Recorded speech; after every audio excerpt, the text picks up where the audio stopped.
요한복음 20장 1절에서 10절입니다. 1절. 그 주간의 첫날 이른 새벽 아직 어두울 때 막달라 마리아가 무덤에 가서 보니 무덤 입구를 막았던 돌이 치워져 있었습니다. 음력 1월 14일 금요일 오후 예수님이 돌아가신 후 일몰과 함께 1월 15일 큰 안식일이 시작되었습니다. 막달라 마리아는 이 안식일이 끝나기를 손꼽아 기다렸을 것입니다. 그녀는 안식 후 첫날, 즉 1월 16일 새벽에 무덤으로 달려갔습니다.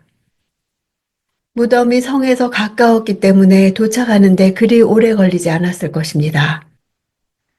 굳이 아직 어두울 때라고 밝힌 이유는 앞으로 등장할 막달라 마리아나 두 제자의 영적 상태가 아직은 부활을 온전히 이해할 수 없을 만큼 부활의 주님을 알아보지 못할 만큼 어둡다는 것을 암시합니다.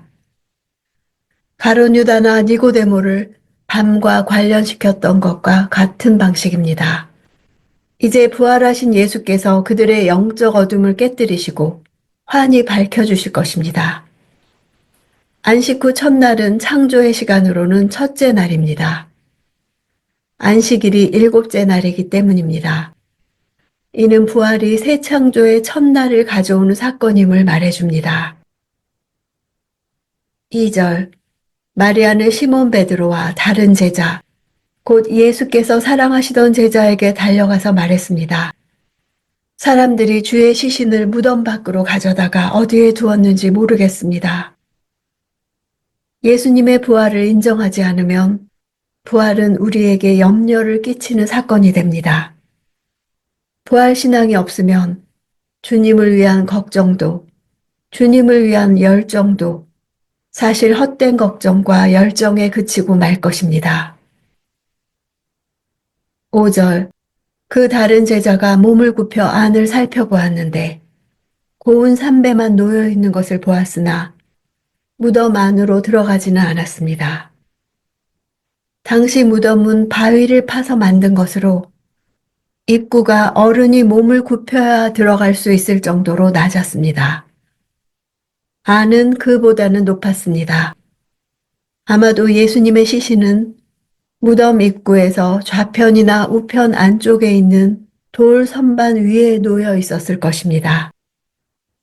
머리를 입구 쪽으로 두었기 때문에 안으로 들어가지 않고 단지 입구에서 구부려 안을 바라보자 머리를 감쌌던 수건은 보이지 않고 예수님의 시신을 쌌던 삼배만 보였던 것입니다. 그렇다면 그 제자가 확인한 것은 막달라 마리아의 말대로 무덤 안에는 예수님의 시신이 없다는 것이었습니다.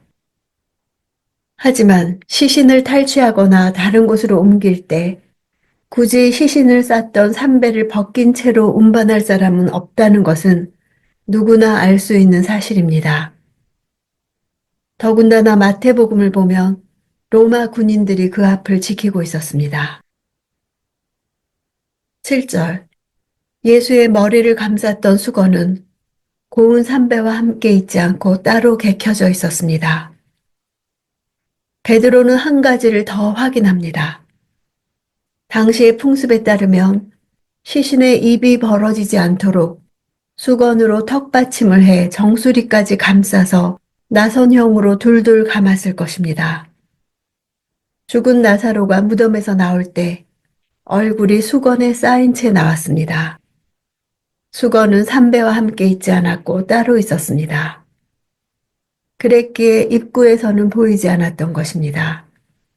개켜져 있다는 원어는 둥그렇게 말려있는 상태, 즉 머리와 턱을 동여맸던 상태 그대로 놓여 있음을 나타냅니다.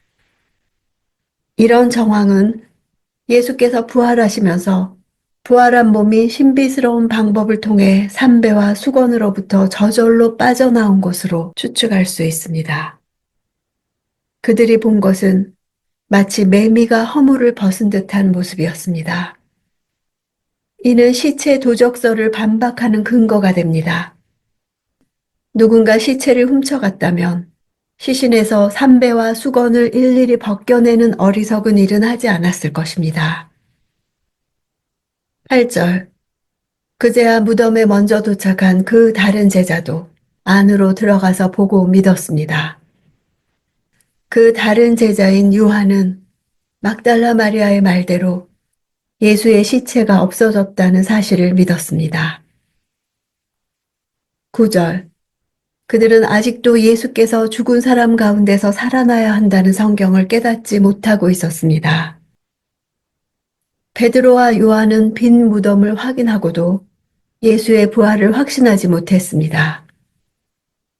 부활하신 증거를 보고서도 예수께서 이미 말씀하셨던 부활을 이해한 제자가 없었습니다.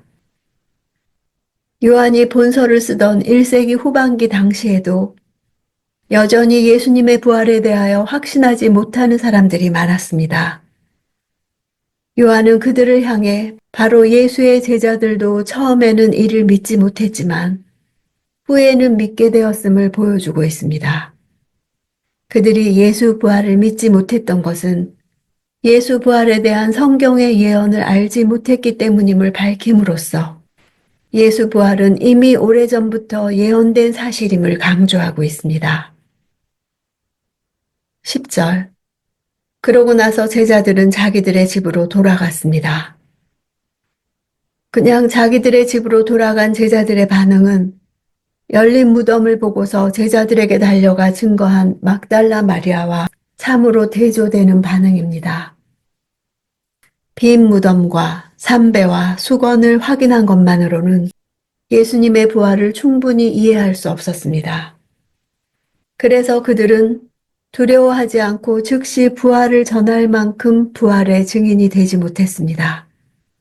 그렇게 할 만큼 예수님의 부활이 그들에게는 복음이 아니었던 것입니다. 죽음으로 모든 것이 끝난다면 죽음은 인간에게 끝없는 공포와 불안을 줄 것입니다. 죽음은 단지 생명이 없는 상태를 가리키지 않습니다. 생명의 고갈이 죽음의 전부는 아닙니다. 생명이 하나의 세력이듯이 죽음도 세력입니다. 육체의 생명을 이길 수 있는 세력이 죽음입니다. 하나님이 아담의 범죄 이후에 허락하신 세력입니다. 사탄이 그 세력을 주관하고 있습니다. 하지만 죽음을 이길 수 있는 더 강력한 생명의 힘은 바로 하나님의 생명입니다. 요한복음은 이것을 영생이라고 부릅니다. 생명이 죽음을 이긴 사건이 부활입니다. 부활은 제자들로 하여금 더 깊은 믿음의 차원에 이르게 하고 주님과의 완전한 관계로 진입하게 하는 사건이 되었습니다. 우리에게도 마찬가지입니다.